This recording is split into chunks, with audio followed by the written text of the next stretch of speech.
dans Tout Foot, Tout Flamme, le podcast qui met en lumière le football féminin belge. Ici, on parle terrain, passion et réalité.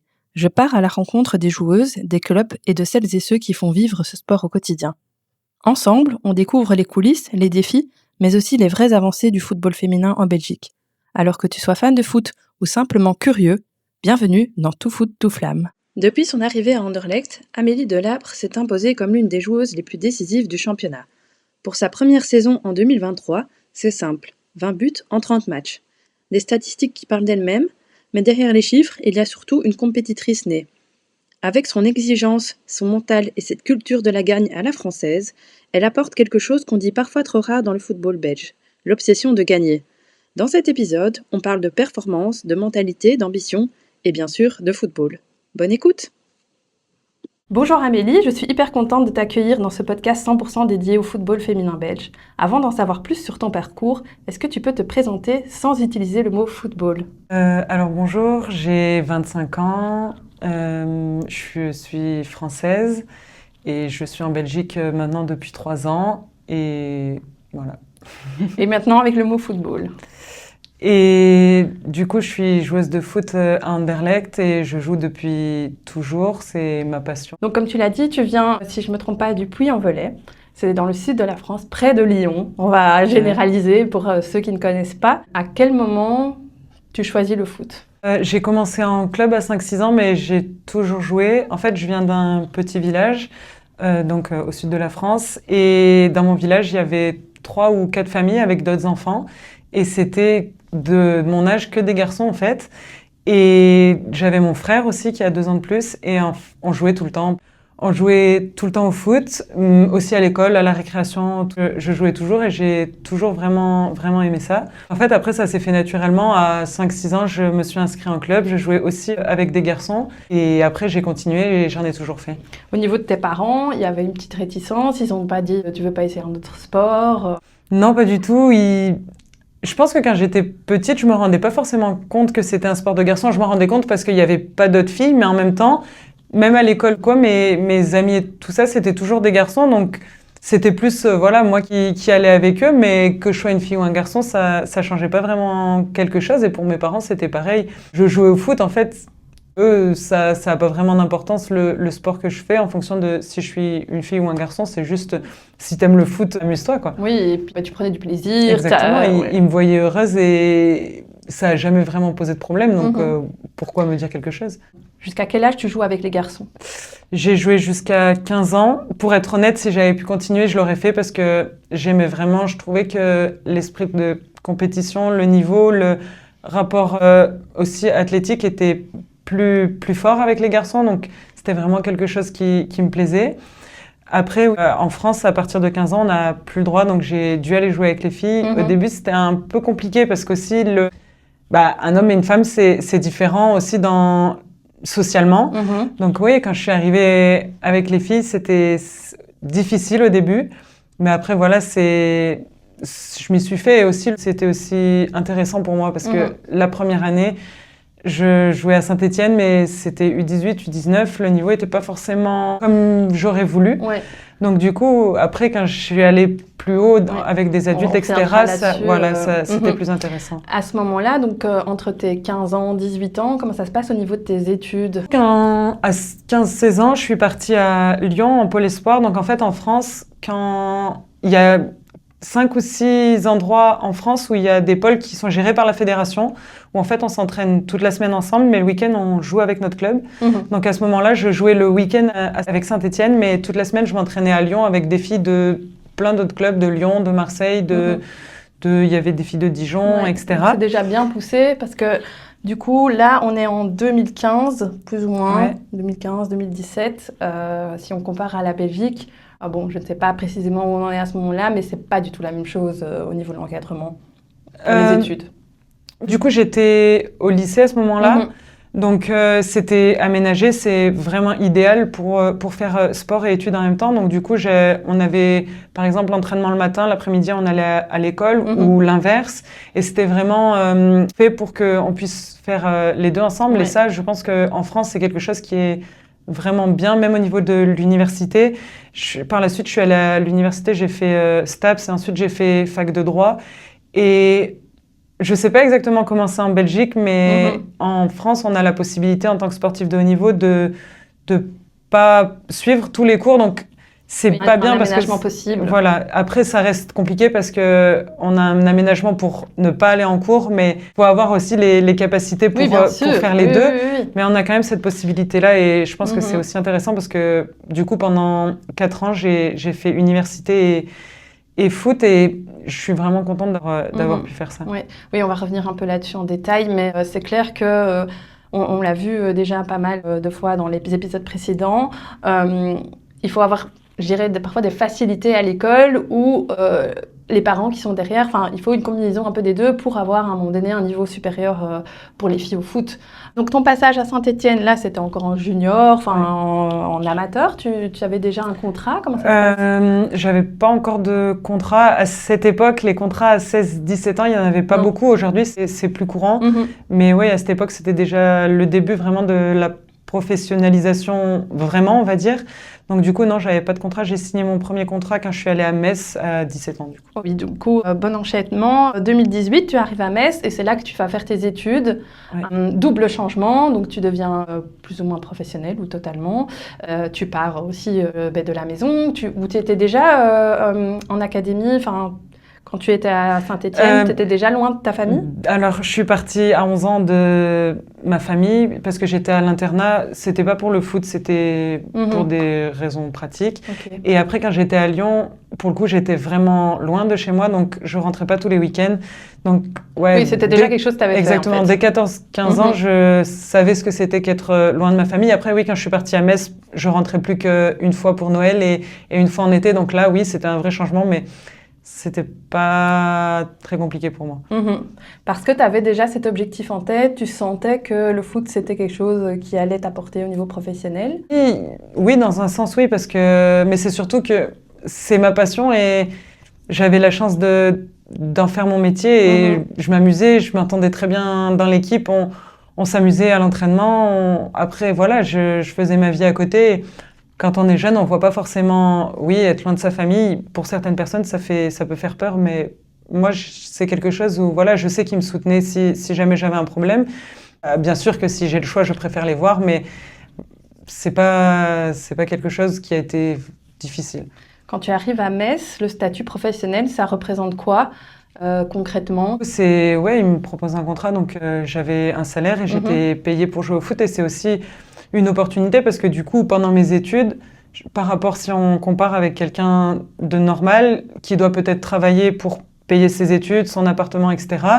Moi, j'avais la chance de faire du foot pour ça et du coup, pendant mes 5 années à Metz, la première année, je faisais que du foot. Donc voilà, c'était vraiment comme mon métier. Toute la journée, j'avais ma tête au foot et ça me permettait de vivre.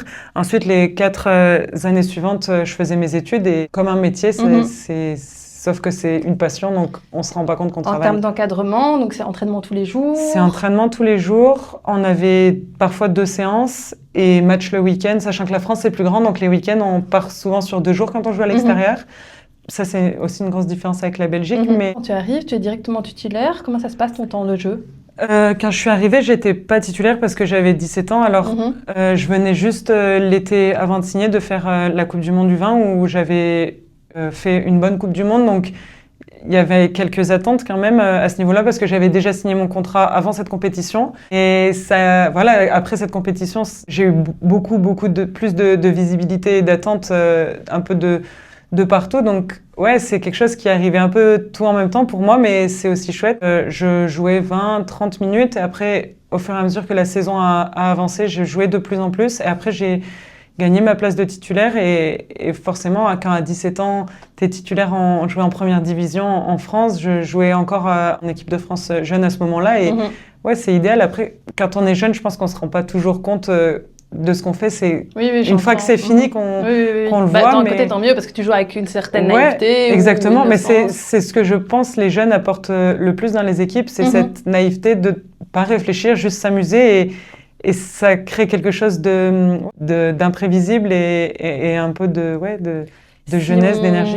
Si on reprend justement le championnat français, Metz, c'est à quel niveau?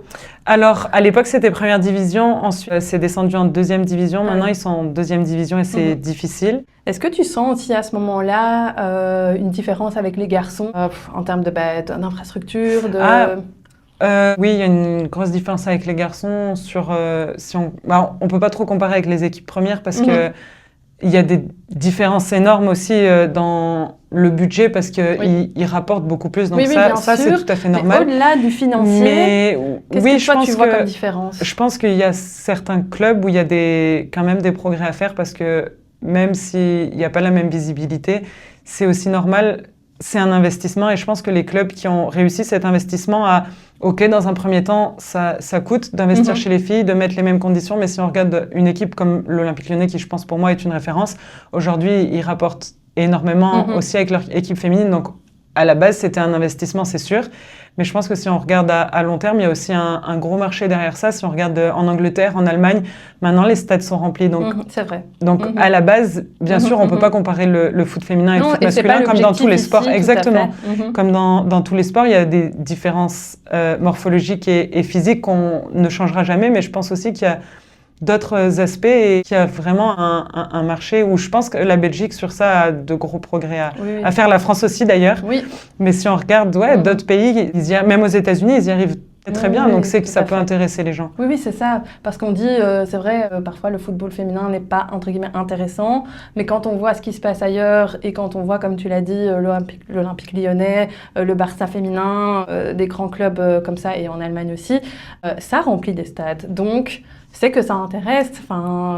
Exactement. Et je pense que c'est surtout le fait que le monde attire le monde et quand il n'y a personne, c'est ennuyant parce qu'il n'y a pas d'ambiance, il n'y a pas ce qu'il y a dans... Parce qu'il y a aussi des matchs en foot masculin qui ne sont pas incroyables à regarder, mais juste le fait que le stade est rempli et que l'ambiance est là, ça donne ce charme au foot.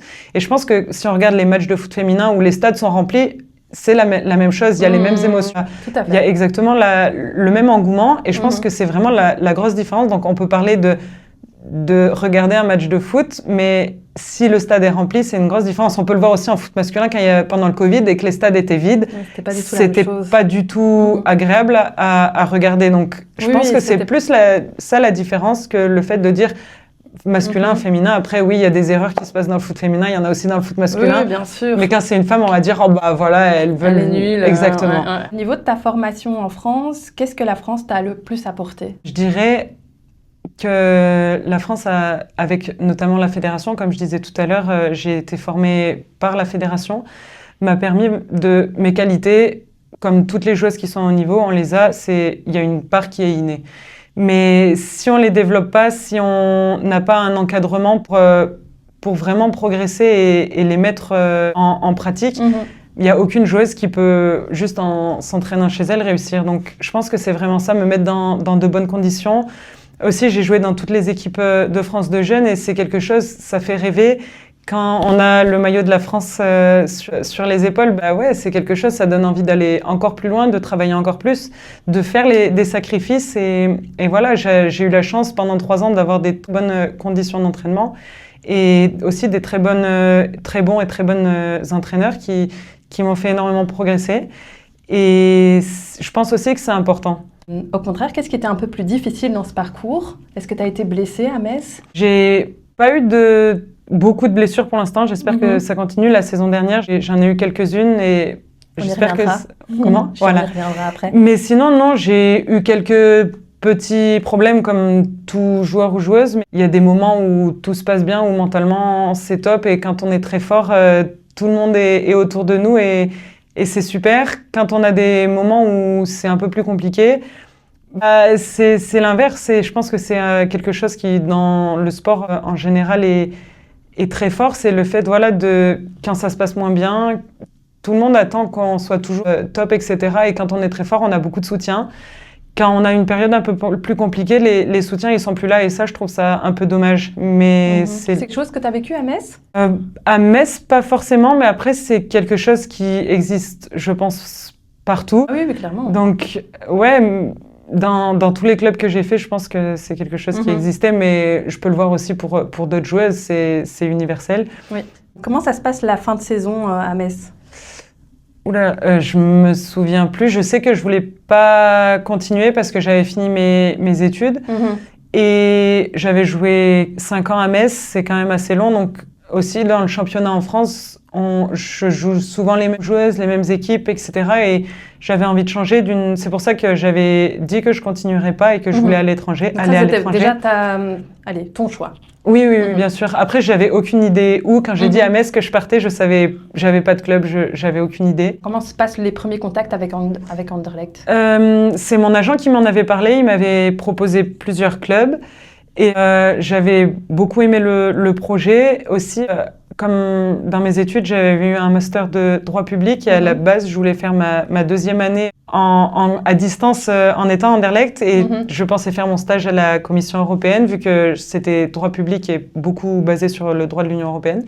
Sauf que quand je suis arrivée à Anderlecht, en fait, j'ai beaucoup aimé tout de suite et mes 4 années d'études avant étaient déjà assez longues et il y a eu un moment où j'avais juste envie de jouer au foot. Donc, j'ai mis mes études de côté et après, voilà, je suis arrivée dans l'équipe. Au début, c'était un peu compliqué parce que les entraînements sont en anglais et mon anglais était vraiment pas bon. C'est intéressant, ça. Donc, voilà. Donc, du coup, les premières semaines, c'était un petit peu compliqué aussi d'arriver dans une équipe où j'ai toujours joué avec des francophones. Et là, j'arrive dans une équipe et c'est le plus gros changement que je dirais, mais les filles ont été vraiment, vraiment top. Je pense que de toutes les équipes que j'ai fait, Anderlecht est celle où j'ai été le mieux accueillie. Et ça m'a beaucoup aidé. Qu'est-ce qui explique ça? Je pense que de manière générale, en Belgique, les gens sont très accueillants. Je sais que j'ai joué en France, par exemple, et quand on avait des joueuses étrangères qui arrivaient, on faisait pas forcément... Parce qu'il y avait la langue qui posait problème, donc on faisait pas forcément l'effort d'aller vers elles. Et maintenant que j'ai été moi, l'étranger, je me rends compte... Voilà, c'est quelque chose qu'en France, on doit vraiment améliorer. Parce que, comme par exemple, quand je suis arrivée en Allemagne, je parlais pas du tout la langue. Ça a été très compliqué et c'est en grande partie ce qui a fait que ça se passait pas bien. Et si je fais le rapprochement avec Metz, on a eu des joueuses étrangères avec qui ça avait été la même chose et qui, après 6 mois, étaient parties parce que ça se passait pas bien. Et maintenant, je comprends comment elles se sentaient. Et je me dis que quand une joueuse arrive dans une équipe et qu'elle parle pas la langue, c'est pas forcément à elle de faire tous les efforts pour que ça se passe bien. C'est aussi au groupe. Comme j'ai pu le vivre à Anderlecht, de faire l'effort. Les Flamandes ont fait l'effort de parler français pour moi toute la saison. Et ça, c'est quelque chose... Elles n'étaient pas obligées de le faire. Donc, c'est vraiment quelque chose que j'apprécie. Et aujourd'hui, voilà, c'est aussi pour ça que je me suis aussi bien sentie ici. Et que c'est comme ça que je suis performante. Parce que je pense que n'importe quelle joueuse, si elle se sent pas bien dans sa tête, sur le terrain, elle se sentira pas bien. C'est évident. C'est vrai que c'est un point qu'on n'a pas encore beaucoup souligné. Parfois la barrière de la langue ou l'intégration dans une équipe, ça on en a déjà un peu discuté. Mais il faut savoir qu'à Anderlecht, le noyau est quasi majoritairement néerlandophone. Bien sûr, il y en a plein qui parlent plus ou moins bien français. Et donc, c'est important ce que tu soulignes aussi que les entraînements se passent en anglais parce qu'il y a aussi des autres joueuses qui viennent d'autres pays où là, ils parlent ni français ni néerlandais. Mais donc, clairement, c'est sûr qu'en termes de progression ou d'adaptation, la langue a un impact. Est-ce que Anderlecht te propose différent que Metz te proposait ? De nouveau, en termes de contrat? En termes de contrat, c'est assez similaire. Je pense que la plus grosse différence serait sur les conditions et l'infrastructure. Je pense qu'Anderlecht est beaucoup plus professionnel. À Metz, il y avait aussi des bonnes conditions, mais à Anderlecht, on peut utiliser le même gym que les garçons. C'est quelque chose où il y a au final pas énormément de clubs qui proposent ça, surtout en France. Aussi sur les conditions d'entraînement, les horaires, le staff, tout ça, je pense que voilà, Anderlecht, on est bien. Et c'est quelque chose que j'apprécie énormément. C'est aussi pour ça que j'ai voulu rester et que je suis revenue après. Mais oui, il y a cette professionnalisation aussi dans l'approche des entraînements, des matchs, de vraiment toujours vouloir s'améliorer et bien faire, et j'ai beaucoup aimé ça. Est-ce que au niveau, donc tu as parlé de l'intégration dans l'équipe qui était bonne, mais en dehors du terrain, quand tu es seule chez toi, comment tu te sens à Bruxelles ? Je me sens très bien. Après, moi, je suis quelqu'un, j'aime bien être seule, donc j'ai pas besoin de toujours faire des choses avec du monde.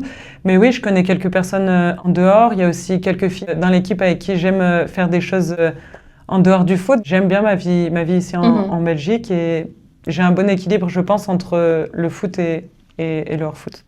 À quoi ressemble un peu ici? On est sur une semaine un peu plus light puisque les autres filles belges sont en sélection nationale pour certaines. Comment ça se passe une semaine un peu plus light?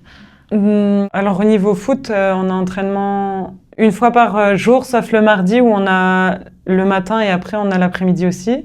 Mais sinon, oui, le lundi, on a l'après-midi entraînement, donc le matin on est libre. Le mercredi, on s'entraîne le matin, donc après on est libre, etc. Donc à chaque fois, on a une demi-journée libre et une demi-journée au foot. Mais du coup, t'as pas match le week-end. Ouais. Est-ce que tu peux en profiter pour faire autre chose? Est-ce que tu as le droit de faire autre chose?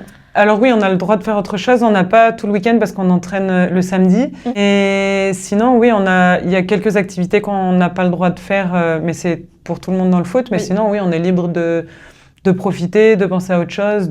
Si on veut partir en week-end, on peut. Et voilà, c'est... Ouais, mais donc en termes de rythme d'entraînement, ça change pas grand-chose en fait. Non. Dans les semaines où il n'y a pas certaines filles dans le groupe. Non, c'est plus ou moins la même chose. Quand tu arrives à Anderlecht, est-ce que le système de jeu est très différent de ce que tu as déjà connu?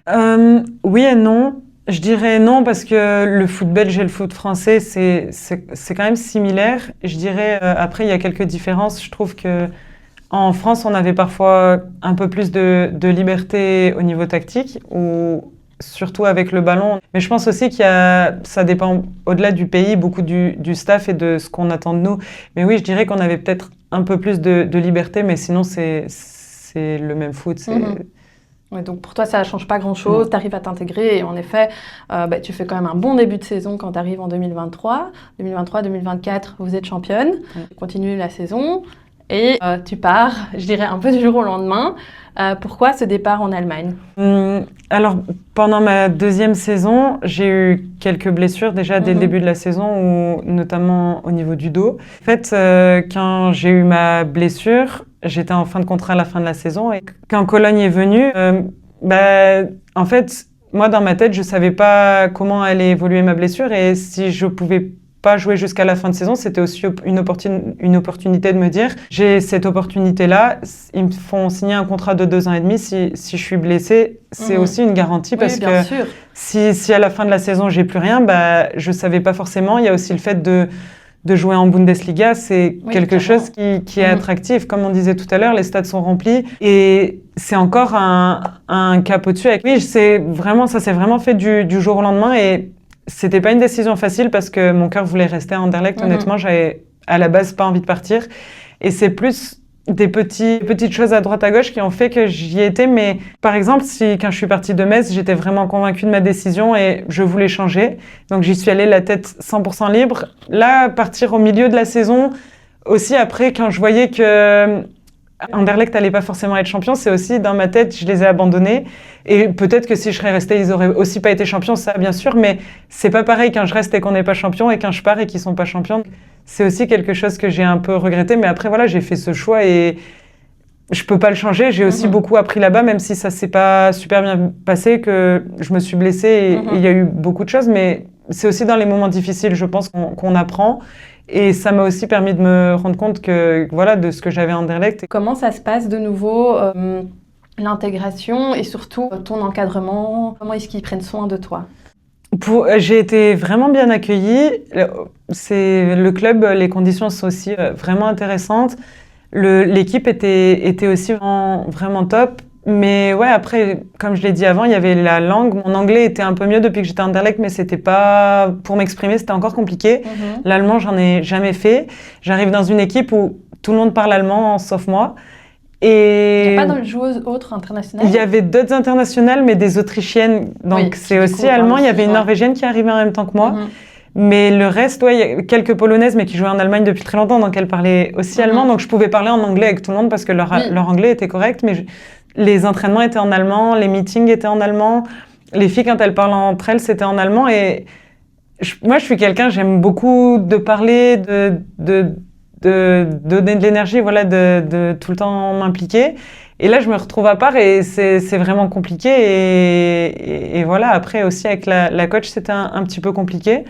Je pense que pour elle aussi, le fait que je parlais pas allemand ou même anglais idéal, c'était aussi compliqué, ce que je peux comprendre parce que parfois, elle me demandait des choses, je comprenais pas forcément et c'est frustrant des deux côtés. Et après, on en revient à la même chose, c'est que quand on joue bien, tout le monde est top avec toi, etc. Et là, j'arrive, j'ai pas mon niveau parce que je me sens pas bien. Et après, c'est un cercle vicieux, exactement. Je joue encore moins bien parce que je me sens pas bien. Et vu que je joue encore moins bien, je me sens encore moins bien. Et là, tu te blesses un peu plus gravement. Qu'est-ce qui se passe au niveau de ton pied? Ouais, je me suis fait une rupture des ligaments de la cheville, de plusieurs ligaments. Et du coup, j'étais obligée de me faire opérer. Donc, je me suis fait opérer en Allemagne. Et après, j'ai commencé ma rééducation là-bas où j'ai été très bien accompagnée. Et donc, oui, après ma blessure, j'avais vu avec Cologne pour dire que c'était compliqué pour moi d'être ici et que je me sentais pas de faire la saison après aussi avec ma blessure. Donc on avait vu ensemble aussi avec Anderlecht pour faire le prêt cette saison pour un peu régler tous ces problèmes. Et après, je suis revenue vite de ma blessure. J'ai été bien accompagnée par les deux clubs et tout a été assez vite. Donc j'ai pu commencer la saison à peu près normalement, même si les premiers mois, c'était compliqué parce que du coup, j'ai pas vraiment fait la préparation avec les autres. Donc... Avec Anderlecht, tu veux dire. Voilà, exactement. Parce on va revenir un peu sur le fil de l'histoire. Donc, tu pars en Allemagne. Ça se passe moyennement bien, dû aux blessures et à cette intégration parfois un peu difficile. Tu te blesses à la au milieu de saison, c'est à quel moment tu te blesses En avril. Ouais, donc fin de saison, quoi. Ouais. Donc, tu te blesses en fin de saison, un peu plus gravement, revalidation, etc. Et pendant ce temps-là, en coulisses, exactement. Tu reviens à Anderlecht. Ouais, c'est ça. C'est qui contacte Anderlecht à ce moment-là pour que tu reviennes? Alors, j'ai toujours été en contact avec les filles et quelques du staff. Donc, ils savaient que je me sentais pas forcément bien. Donc, voilà, quand on discutait, c'est venu assez naturellement. Moi, j'avais la volonté de revenir et eux, ils m'ont dit que je pouvais toujours revenir. Donc, voilà, après, ça s'est fait très naturellement et on en a parlé. Après, c'est entre les deux clubs qui discutent pour faire en sorte que ce soit possible. Mais voilà, ça s'est fait. C'était une envie, en fait, un peu des deux côtés, exactement. Finalement. La défaite en coupe d'Anderlecht qui coûte cher au club. Et j'imagine qu'avec ton retour, il y a aussi cette petite pression peut-être de ton côté, parce que tu étais quand même assez performante, tu as énormément de buts à ton actif en tant qu'attaquante dans le championnat belge. Comment tu vis ce retour, toi? Je dirais pas pression, parce que comme je l'ai dit tout à l'heure, je pense que si j'étais restée, on n'aurait pas été champion non plus, et il n'y a aucune joueuse pour moi qui est indispensable dans une équipe, donc... Non, voilà, je suis revenue, c'est plus le concours de circonstances que de dire c'est parce que je reviens qu'on va être de nouveau champion. Ils étaient champions avant que je sois là. Oui, bien sûr, mais c'est pas du tout ça. Je savais aussi. Tu as quand même marqué l'histoire d'Anderlecht grâce avec tes performances. Donc oui, est-ce que toi, tu ressens ça personnellement? Qu'est-ce que tu en penses? Après, oui, en revenant, bien sûr que je veux qu'on soit champion et j'y crois encore.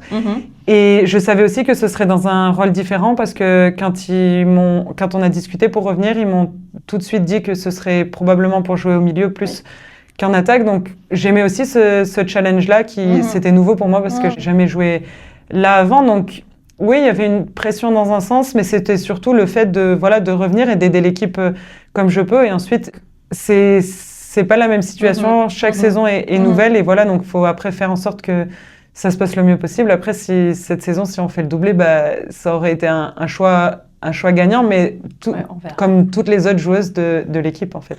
Oui, c'est vrai, par rapport un peu à ton rôle. Donc, tu es attaquante maintenant sur le terrain actuellement. Tu n'es pas toujours attaquante de pointe. Depuis 2 ans, Anderlecht, tu as connu beaucoup d'entraîneurs. Comment est-ce que toi, tu as vécu ça? C'est vrai, on a eu beaucoup d'entraîneurs, on a eu aussi différents systèmes, j'ai joué différentes positions. Personnellement, c'est pas quelque chose qui me dérange, je trouve ça assez chouette en fait, parce que voilà, c'est des rôles différents, mais ça reste du foot et c'est s'amuser et juste faire le mieux possible en fonction de ce que demande le coach. Et oui, je trouve des beaux challenges. Après, c'est vrai que parfois, une certaine stabilité, ça peut aussi être un avantage parce que on a des automatismes, on a des connexions, etc. Mais c'est aussi pas facile, je pense, parce qu'on a eu beaucoup de blessures et parfois ils font aussi un petit peu en fonction de ce qui est possible. Donc voilà, moi d'un point de vue personnel, c'est quelque chose qui ne me dérange pas. C'est aussi bien pour moi, je trouve, de pouvoir quand ils ont besoin de moi en attaque, de pouvoir jouer en attaque, quand ils ont besoin de moi au milieu, de jouer au milieu. Voilà, je pense qu'on est plusieurs joueuses à être capables de faire ça et c'est aussi intéressant. Est-ce que tu as un rituel avant-match? Non, pas du tout. Ok, pas de superstition. Quel est ton meilleur souvenir? Il y en a plusieurs. Il y en a deux qui me viennent très rapidement. Je dirais la Coupe du Monde U20 où j'étais très jeune et c'était ma première grosse compétition. Donc, ouais, j'ai vécu des émotions que je pense... C'était où cette Coupe du Monde? C'était en France, donc on avait le public avec nous. Et j'avais 16 ans, j'étais avec les deux générations au-dessus. Donc pour moi, c'était déjà... Être ici, c'était déjà waouh. Et ensuite, après, j'ai aussi joué plus que ce que je pensais, marqué plus. Donc, c'était vraiment une expérience que j'ai trouvée incroyable. Et je dirais ma première saison à Anderlecht où on est champion, c'était mon premier titre. Et on avait aussi une équipe où vraiment on s'amusait en fait. On était performante, on a été championne, mais c'est aussi parce que dans le groupe, on vivait très bien, on aimait jouer ensemble et tout se passait bien. Donc c'était vraiment une saison que j'ai adorée. Et quel est ton pire souvenir du coup? Mon pire souvenir, je pense que c'est ma blessure à Cologne et ouais, c'était ma première grosse blessure aussi. Donc sur le moment, maintenant, j'en ai pas un si mauvais souvenir parce qu'au final, ça a été aussi quelque chose qui m'a fait beaucoup apprendre, mais sur le moment, c'était très compliqué. Est-ce que tu es accompagnée par un psychologue, un préparateur mental quand tu as des moments de down éventuels? Non. Pas à Cologne en tout cas. Il y a des clubs ou des personnes qui peuvent être proposées après. Moi, j'ai ma famille qui m'accompagne. Quand tu reviens, justement, quand tu reviens à Anderlecht, est-ce que tu sens une différence, que ce soit au niveau des supporters ou bien rien n'a changé? En fait, je suis partie seulement 6 mois, donc quand je suis revenue, c'était un peu comme si j'étais pas partie. Donc, hormis que l'équipe avait changé un petit peu parce qu'il y a eu des départs, des arrivées, mais à part ça, non, voilà, c'est comme si j'étais pas partie. Est-ce que tu as, toi, des joueuses que tu admires, des modèles dans le football? Joueuses ou joueurs? Non, pas vraiment. Quand j'étais plus jeune, j'ai eu quelques modèles. J'aimais beaucoup, par exemple, Antoine Griezmann ou des joueurs comme ça, mais c'est plus des joueurs que j'aime regarder plus que des modèles. Je pense qu'après, on est tous différents et il n'y a pas un joueur où non. Est-ce que toi, tu regardes beaucoup de foot? Pas énormément. Je regarde un petit peu la Champions League et je regarde Anderlecht. Par rapport au football, quelles sont tes ambitions? C'est une question vraiment difficile. Pour être honnête, je sais pas. Aujourd'hui, il y a aussi le fait que j'ai changé beaucoup de clubs, comme on le disait, depuis que j'ai 14 ans. J'ai bougé à Lyon, ensuite Metz, ensuite Anderlecht. Et aujourd'hui, j'arrive à un moment où j'ai aussi une part de moi qui veut continuer, bien sûr, mais aussi une part de moi qui veut un peu plus de stabilité. Donc, c'est une question vraiment difficile. Ça dépend beaucoup des opportunités et ce qui est possible pour concilier tout ça. Après le foot, tu envisages des formations, de travailler? Travailler, je serais obligée, bien sûr. Du coup, je ne sais pas exactement. J'ai un master de droit public. J'ai aussi commencé mes études de STAPS. C'est quelque chose que j'aimerais finir dans les années à venir pour, pourquoi pas, être préparateur physique dans une équipe. C'est quelque chose aujourd'hui, c'est ce que j'aimerais le plus faire. Oui, donc tu as quand même quelques visions sur ce que tu pourrais faire après le football. Ouais, j'ai quelques années encore à jouer avant de penser à ça. J'espère pour toi, oui. Ouais. Cette saison-ci, c'est une saison un peu en dents de scie. Comment est-ce que vous vivez ça dans le groupe? Quelque chose d'assez difficile parce que on a eu un très bon début de saison. Et après, on a eu beaucoup de fatigue, que ce soit mentale ou physique. Et novembre-décembre a été vraiment compliqué pour tout le monde. On a aussi eu des blessures, des changements dans le staff, des changements un peu à tous les niveaux. Oui, c'est ça aussi qui fait que parfois on a des matchs où c'était pas top et on a perdu quelques points. Et je pense que les dernières semaines, on a vraiment une très bonne dynamique. Juste, voilà, gagner chaque match et après on verra ce qui se passe. On est en finale de la Coupe, c'est le dernier match, donc ça c'est déjà quelque chose qui est un peu à côté dans notre tête. Comment c'est l'ambiance dans le vestiaire quand vous perdez? Moins bien que quand on gagne, bien sûr, mais après voilà, on a perdu ensemble et c'est chacun se remettre en question, voir ce qu'on a bien fait et moins bien fait en tant qu'équipe et en tant que joueur. Comprendre pourquoi on a perdu et gagner le match d'après, rectifier ça et toujours améliorer. Ça sert à rien de commencer à faire... Passer vite à autre chose. Oui, quand même. Ça, c'est l'expérience qui fait? Est-ce que c'est votre encadrement? Je pense que c'est un peu tout. Si quand on perd un match, on commence à se prendre la tête ou à plus avoir la même énergie, alors on a une spirale négative et on va juste perdre les autres matchs. Donc, au final, ça sert à rien. C'est vraiment avoir, sur le moment, il y a des émotions négatives, forcément. Le soir même, un peu, voilà. Mais c'est le lendemain d'avoir cette capacité à passer à autre chose et à se concentrer sur le match d'après pour plus que ça arrive. Il y a des moments aussi où vous avez été mené et vous revenez au score, où vous gagnez le match.